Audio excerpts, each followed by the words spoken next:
How the heck am I supposed to pack this thing? Like, this can't go in a box. If you've already watched my last video, you will have heard that we're moving.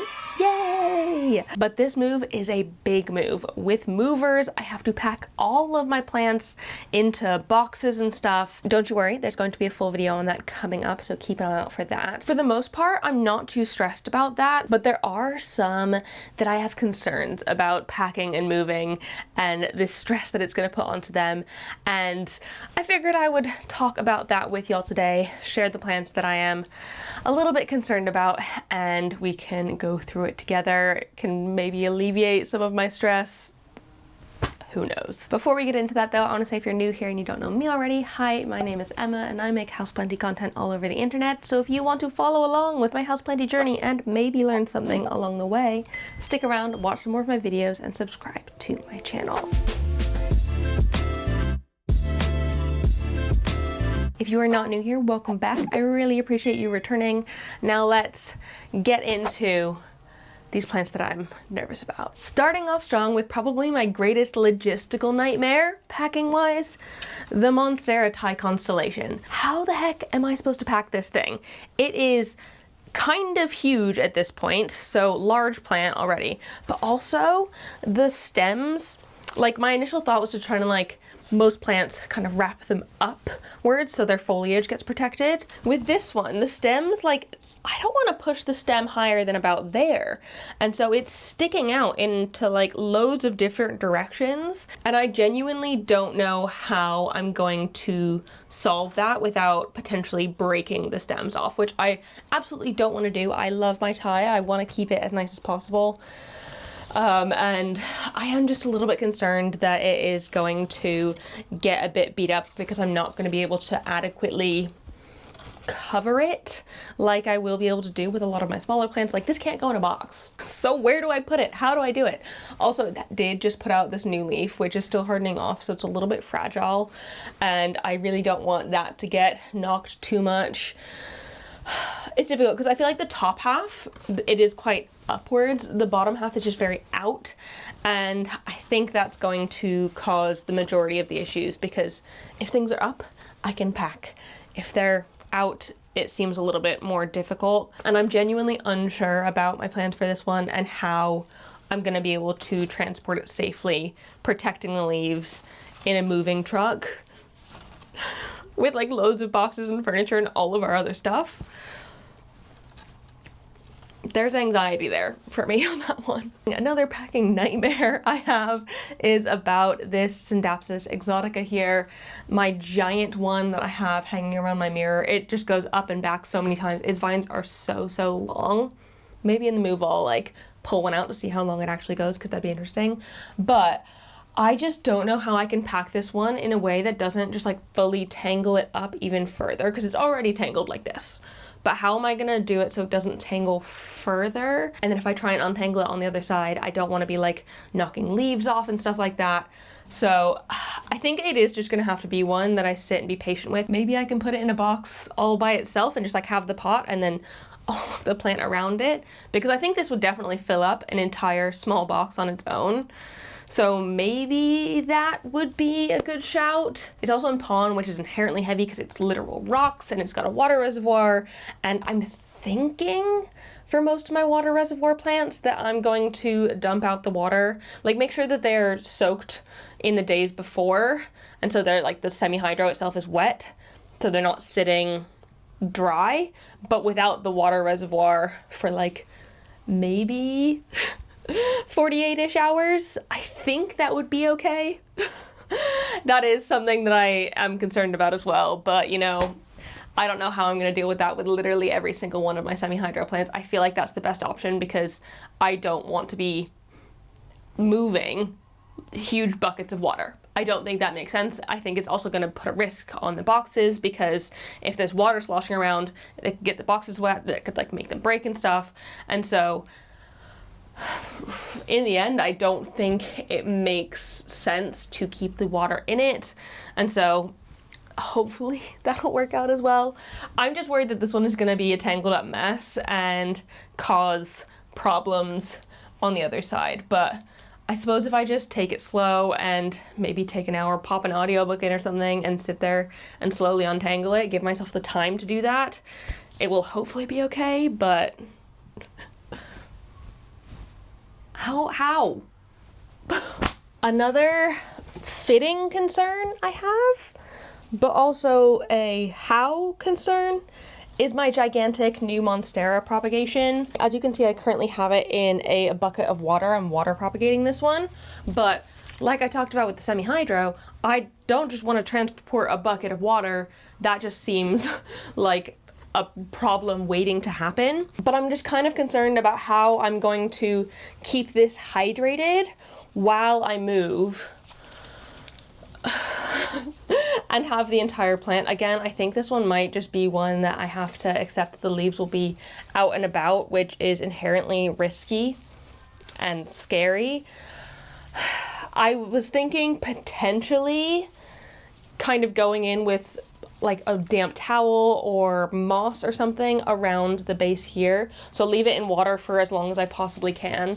And then when it's time to actually go, take it out and wrap the stem with something damp and then like cling film it or something. And again, ideally that would only be for like a day or two, but if I have to pack things up, I have to pack things up, and I would just really love to not lose this one. It's such a big, beautiful plant. It was a wish list plant for me. It's a plant that I got off of Claire. Like, I really don't want to lose this one for so many reasons. And it would just be such a shame for the move to be what caused it.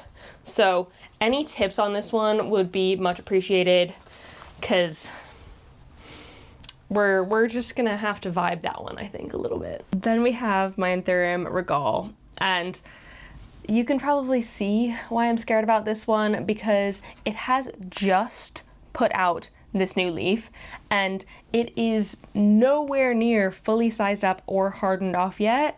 And this plant on its own, like, you can see the struggle it's had with leaves coming in a bit funky and tearing and going brown. I'm so nervous that this new leaf is going to do that, purely because I am moving it to a new space. I'm so scared that it's going to get knocked or hit, or there's going to be like a watering issue or a temperature fluctuation or something that's going to cause this leaf to freak out and wrinkle weird, break, brown, completely die off altogether.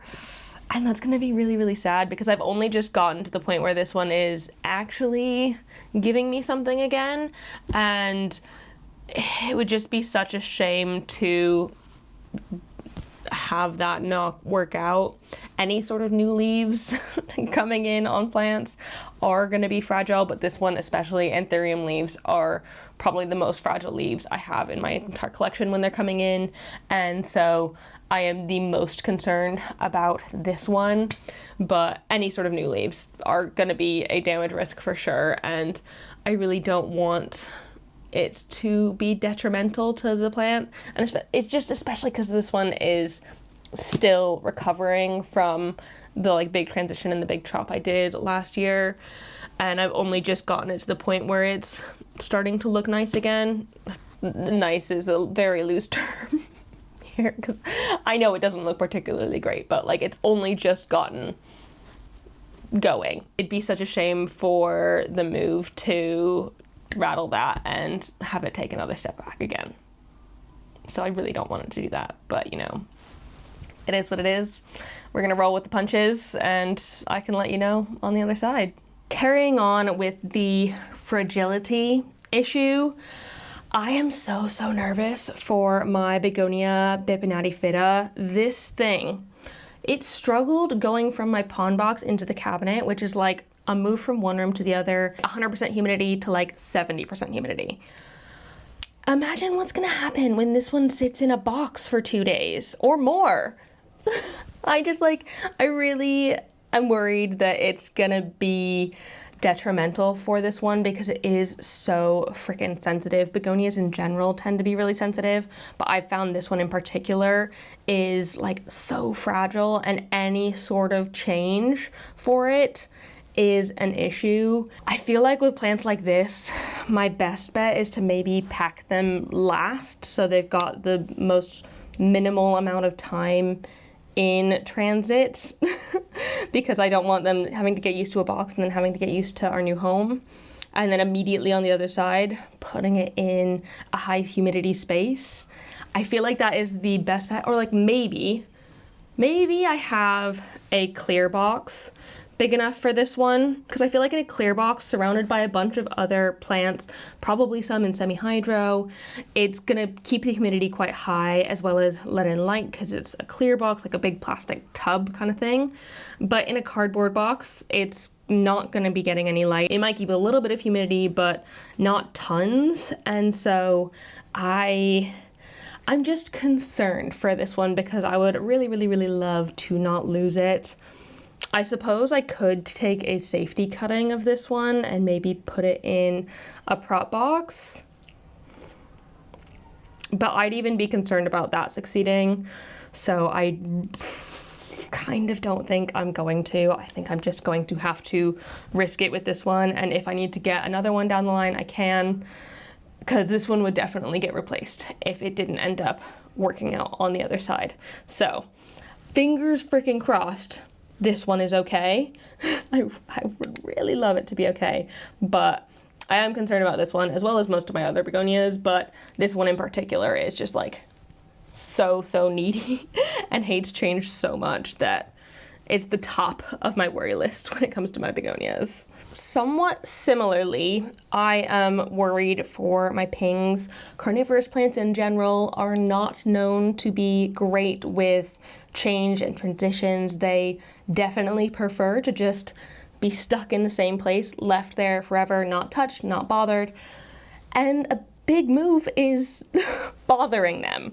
And so I am just very aware that I don't want to kill these if at all possible, especially since I've only just gotten them to be like decent in my collection. I am very much looking forward to having a new place on the other side where I can put these underneath the grow light, like really right there. So they're gonna be getting the most out of that, which is fantastic, but I would really love them to not die in the process. Also, because this is such a low bowl, I am somewhat concerned that I'll put it in a box with other plants and something might fall on top of it, crushing the pings, which again would be somewhat detrimental to them. And so I'm not sure how I'm gonna mitigate that. Maybe I can craft some sort of dome or tent cover for them with something. I have no idea what. Saran wrap and some sticks, maybe? That actually wouldn't be the worst thing. I'll have to like find some chopsticks or something and make a little tent for them, because then they would be protected from the top and sides, and it would also keep the humidity in, which I think would help keep the moisture in, which wouldn't let them dry out too much while they are in transit. Again, I think a clear box would be good for this one because then they're getting light as well. I feel like there's just multiple factors with this one that I don't want to F up. And I've got two more small things of pings as well, which, again, I'm just worried are gonna get crushed. And I think that's kind of a valid concern, but I don't know how to mitigate it other than like covering them in some like MacGyver-y sort of way. And then my final concern is a universal one, because it's going to apply to literally every single one of my plants. It is the temperature. So we are moving in July, and it has been hot here in the UK in the past couple weeks, and there's no foreseeable future where the temperature drops, not drastically, but to a bit more of a manageable level before we move. As of right now, the weather is forecasting it being in the like 29-degree area, which isn't insane on its own. It's not crazy, but if you think about all of these plants being in boxes for one, so already in the stressful environment, and then shoved into a giant metal box that's gonna be essentially in the sun for the 4+ hours of the driving, plus whatever the packing time. And that is if these plants go in the truck last, which I cannot guarantee is gonna happen.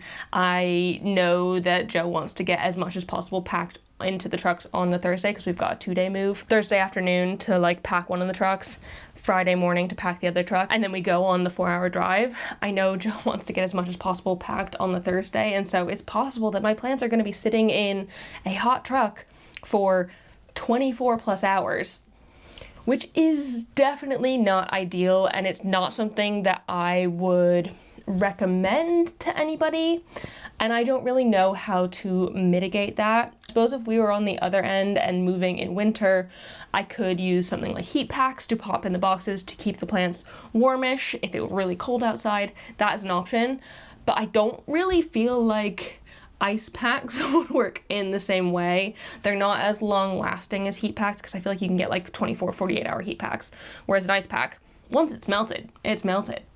So I am a little bit concerned that that is going to put some extra stress on them. In general, I think most of these plants will tolerate 29 degrees as it were, but because they're going to be in the hot truck in the sun, I think the temperatures we're looking at are probably going to be like 35 plus Celsius, which isn't necessarily ideal for a lot of them. And yes, I know they're hardy, and yes, I know it's only temporary, but I am aware that we might come out on the other end with some potential heat damage and dehydration. Also because I'm not trying to water them like right before they go into the boxes, again, for the watering issue and for the weight issue. They're not going to be like dehydrated fully, but they're not going to be like freshly watered like I would treat them during a normal heat wave. So it's just something I'm going to be aware about and I'm going to be monitoring, and I'm kind of hoping they can be last thing on the truck and then first thing off. That would be my personal ideal, but obviously I'm not the only one in charge of our move here, and we want to be doing it as efficiently as possible. So we're gonna have to be flexible with that, and hopefully it doesn't cause too many issues. But yeah, that is my general concern for literally every single plant in my collection, that it's gonna be too hot in the truck and it's gonna stress them out too much and plants are gonna die. But knock on wood, that doesn't happen. Pretty please. If it could at least be cloudy that day, that would be amazing. We haven't had that in a while, thank the heavens, because I love the sunshine. But like, if it could at least be cloudy, it wouldn't be as hot in the truck. So that could help a little bit. But anyways, those are my main concerns, both with specific plants and in general. It's gonna be a bit of a stressful thing for all of us, myself included. But I just thought putting those stresses out there and like talking through them might help relieve that anxiety a little bit. And I do feel a little bit better having talked them through with y'all. Yeah, I really hope you enjoyed this video. You're enjoying my moving series and you're getting the entire journey from beginning to end and everything in the middle. And don't forget, I'm doing a moving Q&A repot and chat video down the line in a little bit once we get to the new space. And so you can drop your questions down below in the comments and I can try and get as many of those as possible answered in that video down the line. So if you enjoyed this video, please give it a thumbs up down below and leave a comment on other houseplanty things you'd like me to talk about in the future, and subscribe for more. I hope you're having a fantastic day and I will see you in the next one. Don't forget to keep growing. Bye!